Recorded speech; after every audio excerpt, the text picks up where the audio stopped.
Shalom Bapak Saudara yang kasih Tuhan. Mari sama-sama kita bagi berdiri, kita naikkan pujian yang terbaik bagi Tuhan kita. Rayakan, Yesus rayakan. Rayakan, Yesus rayakan. Rayakan, Yesus rayakan. Rayakan, Yesus rayakan. Dia bangkit, Dia bangkit dan hidup selamanya. Dia bangkit, Dia bangkit.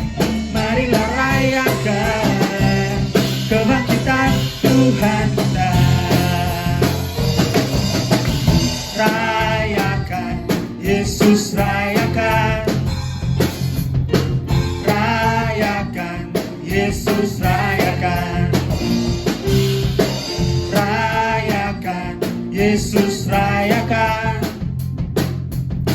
Rayakan, Yesus rayakan. Dia bangkit, Dia bangkit dan hidup selamanya. Dia bangkit, Dia bangkit. Marilah rayakan kebangkitan Tuhan kita. Dia bangkit, Dia bangkit dan hidup selamanya. Dia bangkit, Dia bangkit. Marilah rayakan kebangkitan Tuhan kita. Mari sama-sama katakan, rayakan, rayakan, Yesus rayakan. Rayakan, Yesus rayakan. Rayakan, Yesus rayakan. Rayakan, Yesus rayakan. Dia bangkit, Dia bangkit dan hidup selamanya. Dia bangkit, Dia bangkit. Marilah rayakan kebangkitan Tuhan kita. Dia bangkit, Dia bangkit selamanya. Dia bangkit, Dia bangkit. Marilah rayakan kebangkitan Tuhan kita. Sambil tepuk tangan di atas kepala. Dia bangkit, Dia bangkit dan hidup selamanya. Dia bangkit, Dia bangkit. Marilah rayakan kebangkitan Tuhan kita. Dia bangkit, Dia bangkit dan hidup selamanya. Dia bangkit, Dia bangkit. Marilah rayakan kebangkitan Tuhan kita. Dia bangkit, Dia bangkit dan hidup selamanya. Dia bangkit, Dia bangkit. Marilah rayakan, marilah rayakan, marilah rayakan kebangkitan Tuhan kita. Berikan tepuk tangan buat Tuhan kita.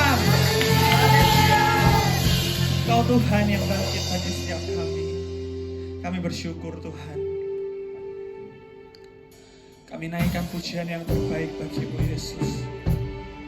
Kau Yesus Kristus Tuhan kami.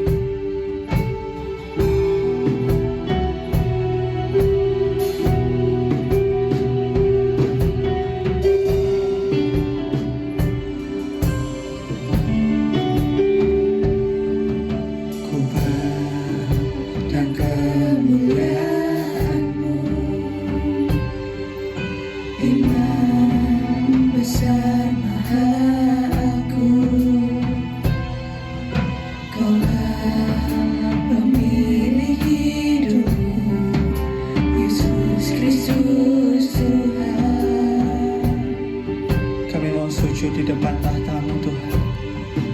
Sujud di depan tahta-Mu, taklukkan seluruh hidupku. Dalam tangan-Mu penebus, Yesus Kristus Tuhan.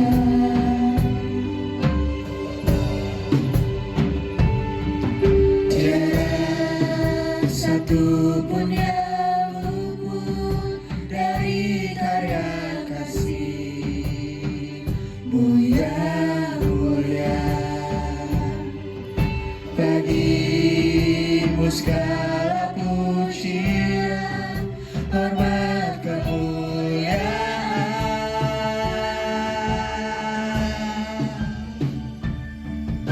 Engkau Tuhan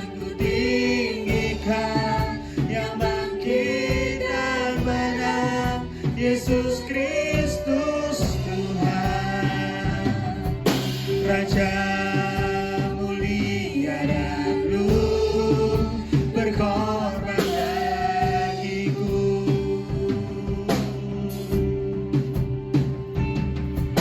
Maka jiwaku memuja, menyembah Sang Raja, Yesus Kristus Tuhan. Kekal sempurna kuasa-Mu, agunglah karya-Mu. Mari sama-sama angkat kedua tanganmu dan katakan, Engkau Tuhan ku tinggikan, yang bangkit dan menang, Yesus Kristus Tuhan, Raja mulia luhur, berkorban bagiku. Maka jiwa kami menyembah-Mu Tuhan, maka jiwaku memuja, menyembah Sang Raja, Yesus Kristus Tuhan. Kekal sempurna kuasa-Mu, agunglah karya-Mu.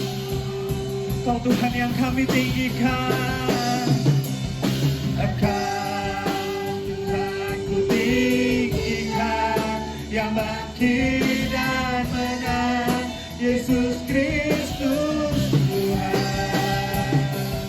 Raja mulia luhur, berkorban bagiku.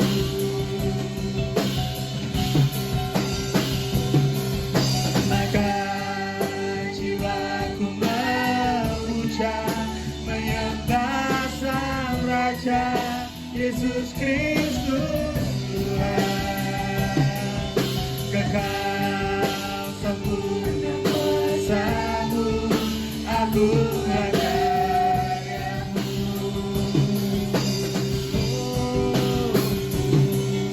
Engkau Tuhan ku tinggikan, yang bangkit dan menang, Yesus Kristus Tuhan,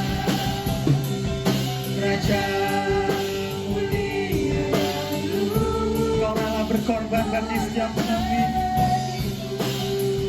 Jiwa kami memuji-Mu Tuhan, maka jiwaku memuja, menyembah Sang Raja, Yesus Kristus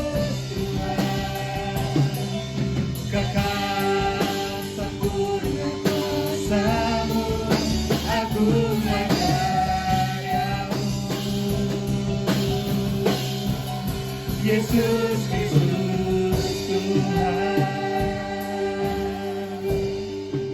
Tiada henti-hentinya kami naikkan pujian kami bagimu. Kami bersyukur buat pengorbananmu, buat kematianmu, buat kebangkitanmu yang menyelamatkan setiap kami. Kami ada sampai saat ini. Kami tahu semua karena pengorbananmu. Pengorbananmu yang telah membebaskan setiap kami. Pengorbananmu yang telah menyelamatkan setiap kami, Tuhan. Kami bersyukur kepadamu, Yesus. Engkau Tuhan ku tinggikan, yang bangkit dan menang, Yesus Kristus Tuhan. Raja mulia dan luhur, berkorban bagiku, maka jiwaku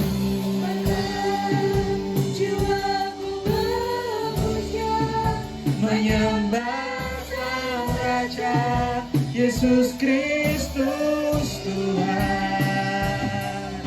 Kekal sempurna kuasa-Mu, agunglah karya-Mu.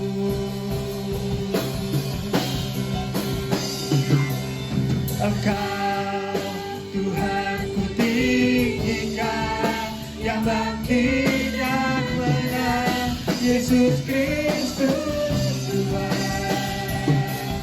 Raja mulia luhur, berkorban bagiku, pada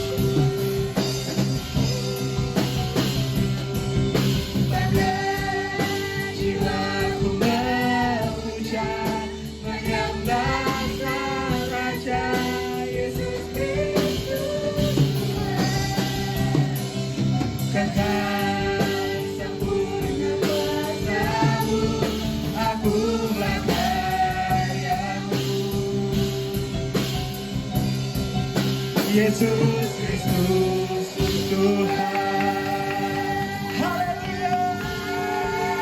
Segala pujian bagimu, Tuhan yang hebat, Raja mulia, Bapa yang kekal, Allah yang perkasa.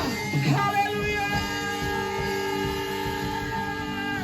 Kami bersyukur kepadamu, Tuhan, buat segala yang terbaik dalam hidup kami. Sore hari ini kami siap untuk mendengarkan firman-Mu.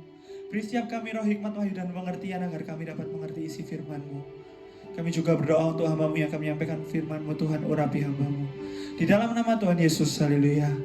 Amin. Orang yang duduk dalam lindungan yang maha tinggi dan bermalam dalam naungan yang maha kuasa akan berkata kepada Tuhan, tempat perlindunganku dan kubu pertahananku, Allahku yang kupercayai. Sungguh Dia yang akan melepaskan engkau dari jerat mangkap burung, dari penyakit sampar yang busuk. Dengan kepaknya Ia akan melindungi engkau, di bawah sayapnya engkau akan berlindung. Kesetiaannya ialah perisai dan pagar tembok. Engkau tak usah takut terhadap kedahsyatan malam, terhadap panah yang terbang di waktu siang, terhadap penyakit sampar yang berjalan di dalam gelap, terhadap penyakit menular yang mengamuk di waktu petang. Walau 1000 orang rebah di sisimu dan 10.000 di sebelah kananmu, tetapi itu tidak akan menimpamu. Kau yang menontonnya dengan matamu sendiri dan melihat pembalasan terhadap orang-orang fasik.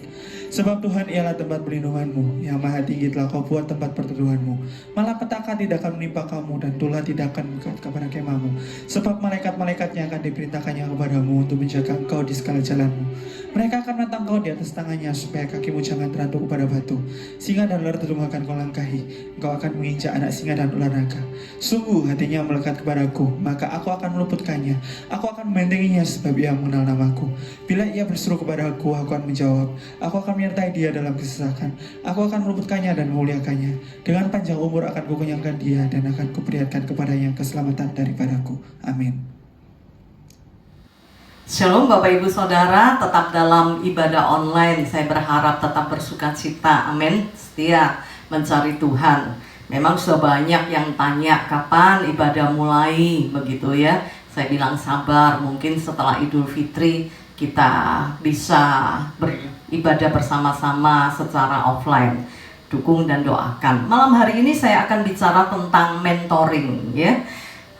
Saya kasih kulitnya dulu supaya mungkin minggu depan saya akan jelaskan mentoring itu apa. Kita akan sama-sama belajar dari 2 Tawarik pasal 24. Di ayat yang pertama dan yang kedua dikatakan Yoas berumur 7 tahun pada waktu ia menjadi raja, dan 40 tahun lamanya ia memerintah di Yerusalem. Nama ibunya ialah Sibia dari Beersheba. Yoas melakukan apa yang benar di mata Tuhan selama hidup Imam Yoyada. Dikatakan di ayat yang pertama bahwa Yoas pada waktu dia berumur 7 tahun dia diangkat menjadi raja. Apa sih yang bisa dilakukan oleh anak berumur 7 tahun? Mampukah dia memimpin sebuah negara, memimpin rakyat, ya, walaupun pada waktu itu yang dipimpin cuma 2 suku, suku Yehuda dan suku Benyamin. Tapi kan ya, itu satu negara begitu ya. Nah, rahasianya di mana? Kenapa dia bisa bertahan, tidak dikudeta, tidak alami sesuatu ya.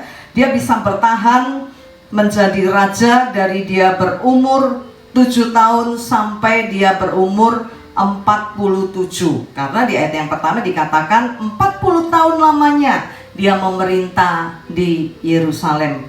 Mengapa dia bisa bertahan ya? Umur 7 tahun, bayangin. Siapa yang mau dengar omongan orang 7 tahun? Tapi kenyataannya dia bisa menjadi raja selama 40 tahun. Ternyata di balik semua itu ada backingnya ya. Dikatakan di ayat yang kedua, Yoas melakukan apa yang benar di mata Tuhan selama hidup Imam Yoyada. Ternyata dia di backing, dia di mentoring oleh seorang imam yang bernama Yoyada. Bahkan di ayat yang ketiga dikatakan Yoyada mengambil 2 orang istri bagi dia. Dari mereka ia mendapatkan anak laki-laki dan anak perempuan, sampai soal jodoh diaturin oleh Yoyada ya. Nah, apa yang terjadi karena dia dimentoring oleh Imam Yoyada itu membuat kerohanian Yoas menjadi baik, membuat Yoas menjadi pemimpin yang baik juga. Di ayat yang keempat dikatakan kemudian Yoas bermaksud memperbaharui rumah Tuhan. Jadi timbul ada keinginan untuk memperbaharui rumah Tuhan. Bahkan dia melakukan banyak hal. Di ayat yang kelima ia mengumpulkan para imam dan orang Lewi dan berkata kepada mereka, pergilah kamu ke kota-kota Yehuda dan kumpulkanlah uang dari seluruh orang Israel untuk memperbaiki rumah Allahmu setiap tahun. Dia bermaksud untuk memperbaiki rumah Allah. Tidak hanya dilakukan sekali 2 kali, tapi dia mau dilakukan setiap tahun. Lakukan hal itu dengan segera. Tetapi orang Lewi itu tidak melakukannya dengan segera. Ayat 6, lalu raja memanggil imam kepala Yoyada dan bertanya kepadanya, mengapa engkau tidak menuntut kepada orang-orang Lewi untuk membawa dari Yehuda dan dari Yerusalem pajak yang dikenakan Musa? Yoas mengingatkan kepada Imam Yoyada hukum Musa, hamba Allah itu kepada jemaah Israel untuk kemah tempat hukum Allah. Sebab anak-anak Atalia perempuan fasik itu telah membongkar rumah Allah. Bahkan mereka memakai barang-barang kudus rumah Tuhan untuk para Baal. Sesudah itu raja memerintahkan supaya dibuat peti dan lain sebagainya. Dia atur dengan baik perbaikan rumah Allah. Tetapi sayang di ayat yang ke-15 akhirnya Imam Yoyada mati. Di ayat yang ke-15 dikatakan Yoyada menjadi tua dan lanjut umur, lalu matilah ia 130 tahun umurnya ketika ia mati. Ia dikuburkan di kota Daud di samping raja-raja karena perbuatan-perbuatannya yang baik di Israel terhadap Allah dan rumahnya. Sesudah Yoyada mati, pemimpin-pemimpin Yehuda datang menyembah raja. Sejak itu raja mendengarkan mereka. Terjadi satu perubahan yang drastis ketika Imam Yoyada mati. Terjadi perubahan perilaku pada Yoas. Yoas berubah. Dia yang tadinya setia kepada Tuhan, bahkan dia mengatur perbaikan rumah Tuhan. Tetapi sesudah Yoyada mati, ada sesuatu yang terjadi. Di ayat yang ke-17, Pemimpin-pemimpin Yehuda datang menyembah raja, dan sejak itu raja mendengarkan pemimpin-pemimpin Yehuda ini. Apa yang dilakukan oleh mereka semua? Di ayat yang ke-18, mereka meninggalkan rumah Tuhan Allah nenek moyang mereka, lalu beribadah kepada tiang-tiang berhala dan patung-patung berhala. Oleh karena kesalahan itu, Yehuda dan Yerusalem tertimpa murka. Jadi yang terjadi setelah Imam Yoyada mati adalah perubahan perilaku pada Yoas.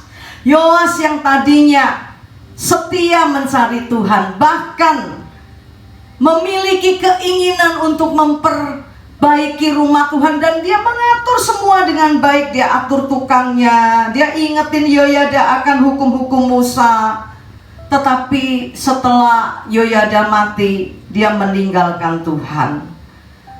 Di ayat yang ke-19, namun Tuhan mengutus nabi-nabi kepada mereka supaya mereka berbalik kepadanya. Nabi-nabi itu sungguh-sungguh memperingatkan mereka, tetapi mereka tidak mau mendengarkannya. Tuhan mengutus nabi-nabinya untuk mengingatkan Yoyada dan pemimpin-pemimpin Yehuda. Saya percaya dalam setiap kesalahan yang kita buat, Tuhan tidak pernah membiarkan kita. Pasti Tuhan mengingatkan kita, pasti Tuhan menegur kita. Entah itu lewat firman Tuhan, entah lewat orang ya langsung berbicara mengingatkan. Tetapi di sini dikatakan bahwa mereka tidak mau mendengarkannya. Ayat yang ke-20, lalu Roh Allah menguasai Sakaria, anak Imam Yoyada. Ia tampil di depan rakyat dan berkata kepada mereka, beginilah firman Tuhan. Mengapa kamu melanggar perintah-perintah Tuhan sehingga kamu tidak beruntung? Oleh karena kamu meninggalkan Tuhan, Ia pun meninggalkan kamu. Ketika kita meninggalkan Tuhan, maka Tuhan juga meninggalkan kita. Ayat 21, tetapi mereka mengadakan persepakatan terhadap dia dan atas perintah raja, mereka melontari dia dengan batu di pelataran rumah Tuhan. Diingetin malah marah, yang ingetin dibunuh ya, dibunuh di rumah Tuhan lagi. 22, Raja Yoas tidak mengingat kesetiaan yang ditunjukkan Yoyada ayah Sakaria itu terhadap dirinya. Ia membunuh anak Yoyada itu, yang pada saat kematiannya berseru, semoga Tuhan melihatnya dan menuntut balas. Pada pergantian tahun, tentara Aram maju menyerang Yoas dan masuk ke Yehuda dan Yerusalem. Dari bangsa itu semua pemimpin habis dibunuh mereka, dan segala jarahan dikirim mereka kepada raja negeri Damsyik. Walaupun tentara Aram itu datang dengan sedikit orang, namun Tuhan menyerahkan tentara yang sangat besar kepada mereka, karena orang Yehuda telah meninggalkan Tuhan. Walaupun berperang melawan orang yang sedikit, akhirnya mereka kalah. Bahkan di ayat yang ke-25 dikatakan, ketika mereka pergi daripadanya, mereka meninggalkannya dengan luka-luka berat.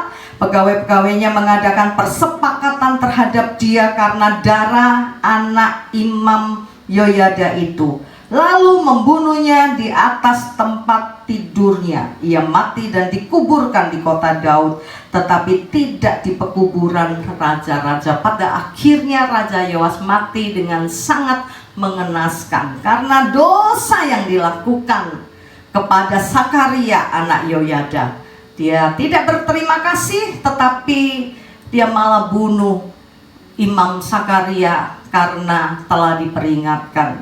Bapak, Ibu, Saudara, kita bisa lihat apa yang terjadi pada Yoas ketika dia mulai tidak setia dan meninggalkan Tuhan.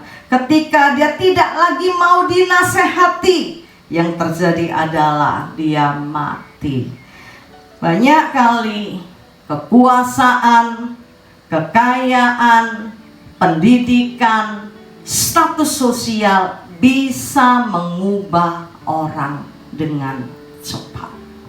Orang yang tadinya baik bisa jadi tidak baik karena kekayaan yang dimiliki, karena kekuasaan yang dimiliki. Tadi kita lihat ya, sesudah Yoyada mati, pemimpin-pemimpin Yehuda datang menyembah Yoas. Dan Yoas mengikuti apa yang dilakukan oleh pemimpin-pemimpin Yehuda. Dia berubah setia. Kedudukan kekuasaan bisa mengubah perilaku orang dengan cepat. Kekayaan, pendidikan, status sosial itu sangat berbahaya. Ketika kita tidak siap menerimanya, maka kita bisa berubah, ya. Kita yang tadinya setia kepada Tuhan, tapi karena berkat, karena banyaknya berkat yang kita terima, akhirnya kita menjadi orang yang tidak setia. Dipikirnya engkau bisa terima itu karena kemampuanmu, karena kehebatanmu, dan pada akhirnya engkau meninggalkan Tuhan. Tidak sedikit orang berubah karena hal-hal yang saya sebutkan tadi. Dulu baik, tapi menjadi tidak baik. Dulu setia, menjadi tidak setia. Karena itu, malam hari ini ada satu hal yang ingin saya sampaikan. Kenapa bisa terjadi perubahan ini? Yang pasti perubahan itu terjadi ketika Imam Yoyada mati. Ketika tidak ada lagi yang mementor Raja Yoas ini. Dulu dimentoring oleh Imam Yoyada. Tetapi setelah Imam Yoyada mati, walaupun yang menggantikan anaknya, tapi Yoas tidak lagi mau dimentoring oleh ayahnya. Saumur kok, mosok nasihati aku, saumur, mosok tegur aku, ajar aku sudah bisa. Soal bait Allah aku sudah ngerti. Dulu aku yang memperbaiki. Bahaya sekali di dalam hidup kekristenan ini kalau kita tidak memiliki mentor. Minggu depan kita akan belajar apa itu. Tetapi malam hari ini saya hanya ingin mengupas sedikit kulitnya saja.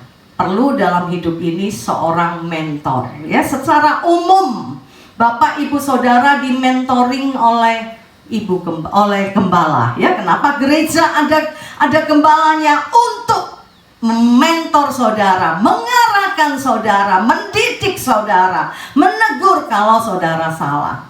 Memang di mentoring ini tidak enak, tidak banyak orang yang mau. Kenapa orang pilih gereja besar? Kalau gereja besar enak, Mas yo salah, kalau no sinegur. Bawa istri orang juga tidak apa-apa, ya. Berzina juga tidak apa-apa, tidak tahu.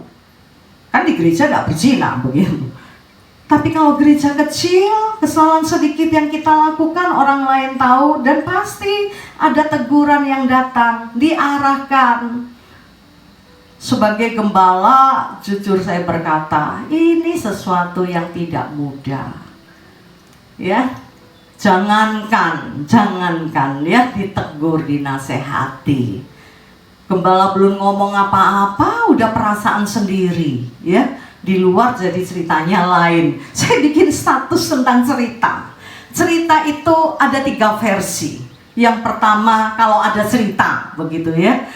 Nah, yang pertama versi diri kita, ya. Menurut pendapat kita, ceritanya begini. Yang kedua versi orang lain. Menurut orang lain belum tentu sama versinya dengan kita. Jadi cerita yang satu bisa ada 3 versi. Versi diri kita, versi orang lain, versi cerita itu sendiri. Jadi masing-masing ditafsirkan menurut pemikiran kita. Nah, itu yang berbahaya, ya. Nah, kembali ke mentoring. Perlu sekali seorang mentor. Dan Tuhan memakai gembala sebagai mentor secara keseluruhan. Saudara diarahkan, ditegur, begitu ya. Nah, untuk apa? Semua itu untuk kebaikan. Tetapi sulit, begitu ya. Biasanya manusia ini punya kecenderungan untuk sakarepe dewe. Suka-suka mau ku apa. gitu ya. Misalnya saudara ditegur tentang keuangan, enggak ikut punya duit kok, suka-suka duitku sendiri ya, enggak mau dinasehati, enggak mau dimentoring, enggak mau diingatkan, ayo baca Alkitab. Dasar ya, gembalanya cerewet. Yo wis tuwek, dek suka baca Alkitab. Kita yang enom kan enggak suka baca. Ya suka-suka aku mau baca atau enggak. Memang di mentoring itu enggak enak. Tetapi yang pasti minggu depan kita akan belajar secara rinci, secara jelas fungsi mentoring itu untuk apa. Tapi yang pasti dalam kisah ini, setelah tidak ada lagi orang yang mementor Raja Yoas jadi berubah setia dan meninggalkan Tuhan.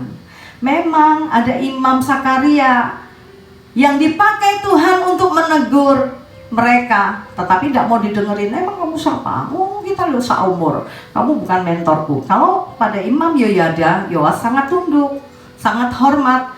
Tapi kepada Imam Sakaria dia nggak hormati, dan karena mungkin umurnya hampir sama begitu, karena itu nggak direken begitu ya. Dan akibatnya apa? Akibatnya mereka harus kalah terhadap musuh. Bahkan Raja Yoas mati dengan sangat mengenaskan.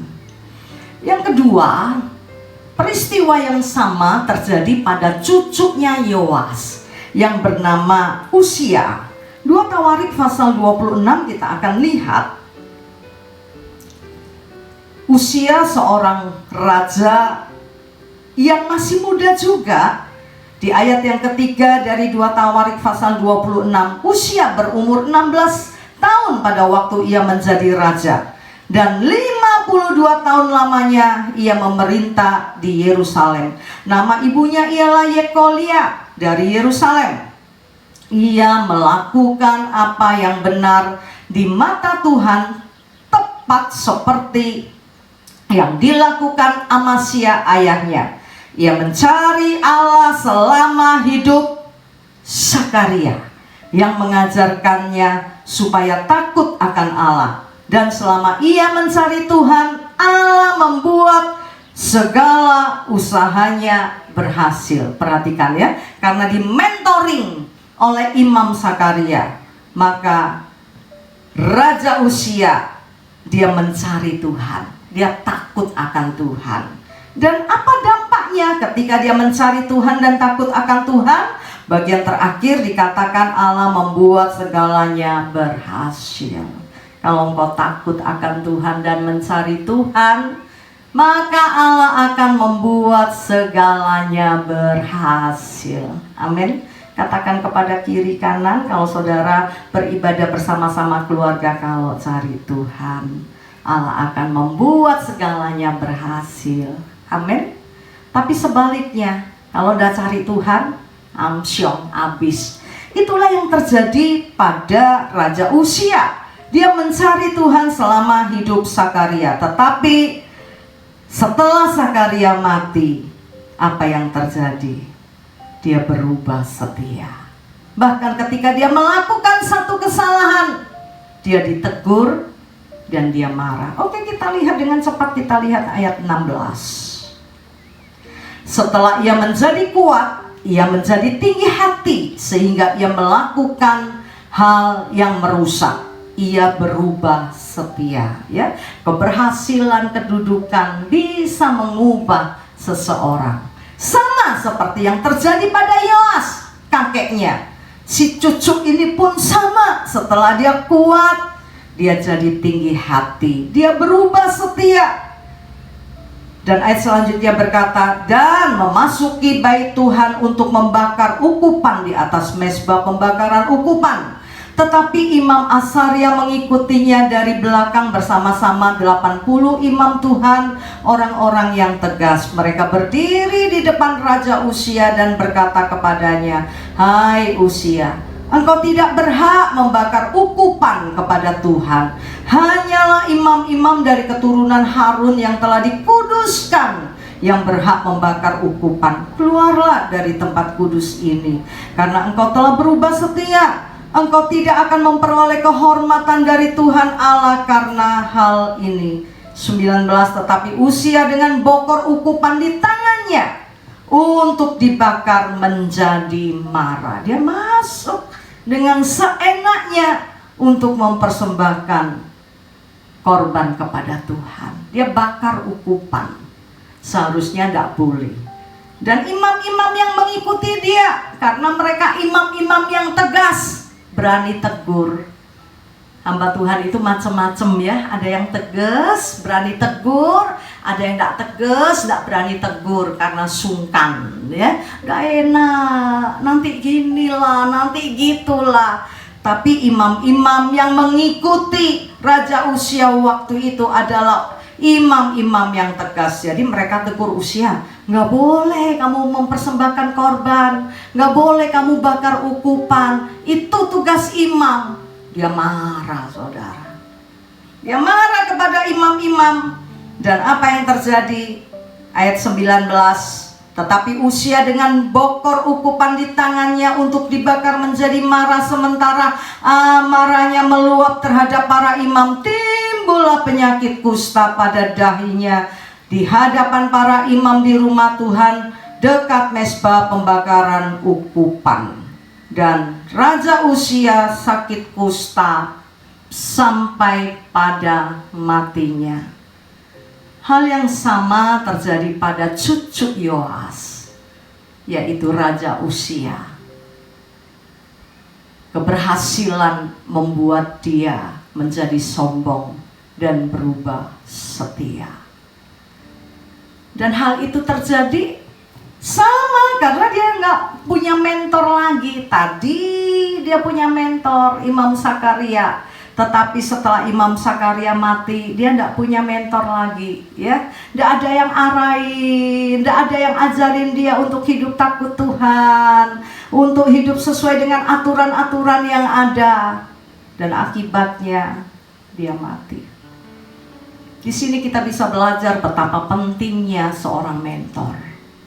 Karena manusia itu pada dasarnya, sekali lagi, maaf saya terpaksa katakan, bahwa mudah sekali untuk manusia itu berubah ketika dia berhasil, ketika dia sukses, ketika dia diberkati. Kedudukan, kekayaan, status ekonomi bisa mengubah seseorang dengan cepat. Orang yang tadinya baik jadi bisa tidak baik. Orang yang tadinya setia bisa tidak setia. Orang yang tadinya punya karakter baik, karakternya bisa tidak baik. Saenake udele. Ya seperti Uzia, tadinya dia baik. Dia hidup sesuai aturan. Tetapi pada akhirnya, karena dia sombong, dia merasa suka-suka. Ya, dia punya hak sebagai raja. Dia lupa bahwa dia sebetulnya tidak boleh lakukan itu. Bukan lupa ya, sebetulnya dia tahu. Tapi karena dia sombong, dia tidak mau tahu semua aturan. Dia terabas aturan. Akibatnya dia mati. Apa yang ingin saya sampaikan malam hari ini? Perlu orang itu di-mentoring, ya. Jangan sombong, merasa diri hebat, merasa diri rohani, merasa diri lebih tua, lebih pengalaman, lebih pinter. Tidak mau lagi dinasehati, tidak mau lagi ditegur, nggak mau lagi diarahkan seenak udelnya. Itu akan membuat engkau kepada kehancuran. Dua tokoh sudah kita pelajari malam hari ini. Yang pertama adalah Yoas. Setelah Imam Yoyada mati, dia berubah setia. Dan akibatnya dia mati dengan sangat mengenaskan. Yang kedua Raja Uzia. Dia pun pada akhirnya mati karena penyakit kusta. Penyakit yang sangat memalukan. Penyakit yang pada waktu itu diyakini bahwa penyakit itu adalah kutukan Tuhan. Doa dan harapan saya, kita tidak berubah setia ketika Tuhan memberkati kita. Kita tidak berubah setia ketika Tuhan memberi kita kedudukan yang tinggi. Kita tidak berubah setia ketika Tuhan menganugerahkan semua yang baik di dalam hidup kita. Bukankah semua karena anugerahnya. Itu bisa terjadi ketika ada orang yang mengingatkan kita, ada orang yang mengarahkan kita, ada orang yang membimbing kita, membawa kita kepada rencana Tuhan dan jalan Tuhan. Karena itu malam hari ini, mari kita menyadari bahwa semua apa yang kita miliki berasal dari Tuhan. Mari kita berdoa. Saya minta kunci D. Semua karena anugerahnya diberikan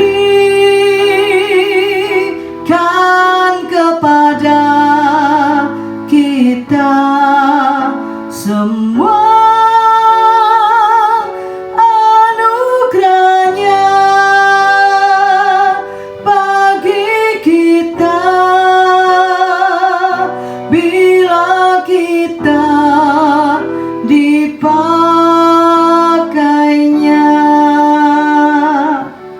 Firman Tuhan berkata, kamulah bangsa yang terpilih, imamat yang rajani, bangsa yang kudus dan umat kepunyaan Allah, untuk memberitakan perbuatan-perbuatan Allah yang besar. Kalau kita diberkati hari ini, bukan supaya kita kelihatan hebat. Kalau Tuhan angkat kita tinggi dalam kemuliaannya, itu supaya orang lihat ada Allah yang hebat, ada Allah yang luar biasa. Tidak sedikit pun kita boleh curi kemuliaan Tuhan. Karena itu jangan berubah setia ketika kita mendapat kedudukan yang tinggi. Jangan berubah menjadi sombong ketika kita kaya, ketika kita punya kedudukan, kekuasaan, dan lain sebagainya. Tetap rendah hati. Untuk itu perlu seorang mentor, perlu seorang yang mengingatkan kita ketika kita mulai sombong, ketika kita mulai berubah setia. Ada banyak orang yang ketika diberkati mulai sombong, gak mau lagi gereja yang kecil, maunya gereja yang besar. Gak apa-apa sih, selama ke gereja sama-sama Tuhannya, Yesus Allahnya sama, saya gak apa-apa. Tapi karena kesombongan kita, cepat bertobat ya. Kalau karakter kita jadi tidak baik, karena apa yang besar, apa yang luar biasa, apa yang baik yang Allah berikan, jangan keraskan hatimu. Ayo dengerin apa yang dikatakan oleh pemimpin, oleh gembala sebagai mentormu yang telah ditetapkan oleh Tuhan. Saya sih orangnya gak suka urusan orang, tapi karena tugas dari Tuhan, tugas penggembalaan ini, saya harus ingatkan saudara, tegur saudara, bahkan mungkin marahi saudara. Gak ada maksud lain kecuali biar kita berkenan kepada Tuhan. Miliki hati yang tetap rendah, mau ditegur, mau dikoreksi, dan mau di-mentoring supaya kemuliaan Tuhan turun atas kita. Amin. Hamba-Mu telah selesai sampaikan isi hatimu. Biar Roh Kudus-Mu terus berbicara kepada kami semua jemaat-Mu, supaya kami mau digembalakan, di-mentoring, diarahkan, untuk kami bertumbuh di dalam Tuhan. Dan biar kemuliaan Tuhan turun atas kami semua. Biar kami memiliki roh yang lemah lembut, roh yang rendah hati. Dan biar Tuhan pakai kami untuk hormat kemuliaan nama Tuhan. Terima kasih Bapa, terima kasih. Kami taruh firman-Mu di dalam hati dan roh kami yang terdalam. Biar firman-Mu menjadi bagian di dalam hidup kami. Dan kami ada di dalam jalan dan rencana-Mu yang ajaib. Terima kasih Bapak, terima kasih. Sebelum kami selesaikan ibadah kami malam hari ini, kami angkat tangan ke surga. Kami terima berkat rahmat dan anugerah dari Allah Bapa, di dalam cinta kasih dari Putramu yang terkasih Tuhan kami Yesus Kristus, dan di dalam persekutuan dengan Roh Kudus menyertai kami mulai hari ini sampai Maranatha Tuhan datang kembali. Yang percaya diberkati Tuhan bersama-sama katakan amin. Selamat malam, Tuhan memberkati kita semua. Haleluya.